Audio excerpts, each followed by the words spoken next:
जी प्रणाम। हम गायक संतोष संगम रउआ लोग के कुछ के प्रणाम करातानी। हमार गाना ज़्यादा से ज़्यादा सुनी और लाइक सब्सक्राइब करी। हमार चैनल बा संतोष संगम ऑफिशियल। और देखी भाई, हम तो उतना बड़ा गायक नहीं के बनी, लेकिन मैथिली में भी गाते हैं। तो ऐसा बढ़िया से सुनिया, सब्सक्राइब करिया, लाइक करिया।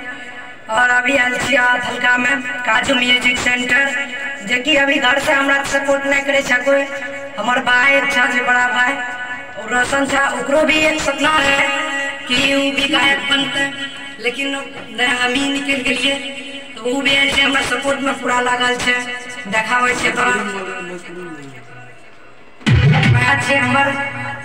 हमार भाई रोशन और हमार कोनो जी दिनकर दीवाना जे कि वो भी सिंगर है।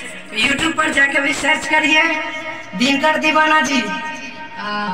दिनकर जी का सिंगर, दिनकर जी का भी का सॉन्ग सुनिए। वो भी हमारे गुरु जी हैं, यानी वो भी सिंगर ही हैं। तो ठीक है, एक गाना मनोरंजन के लेकर के आते हैं, बेवफाई वाला, जो कि बिना म्यूजिक के साथ गाते हैं। वैसे पवन भैया गाए हैं।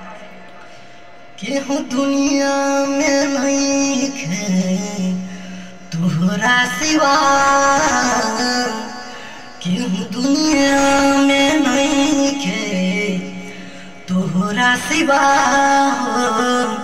तोहरा सिवा प्यार में नहीं खे गोरी। हम बेवफा हो, हम बेवफा।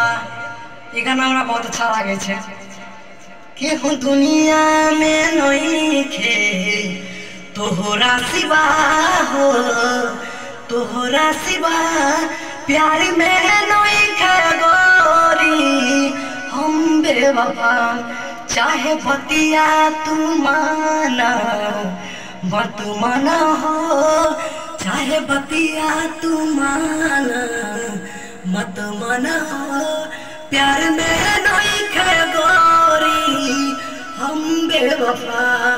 और भाई लोग, आप लोग के बीच आ रहे हैं हमारा न्यू सॉन्ग नया साल का, जो कि थोड़ा मुखरा सुना रहे हैं। स्टार्ट कीजिए दिनकर जी।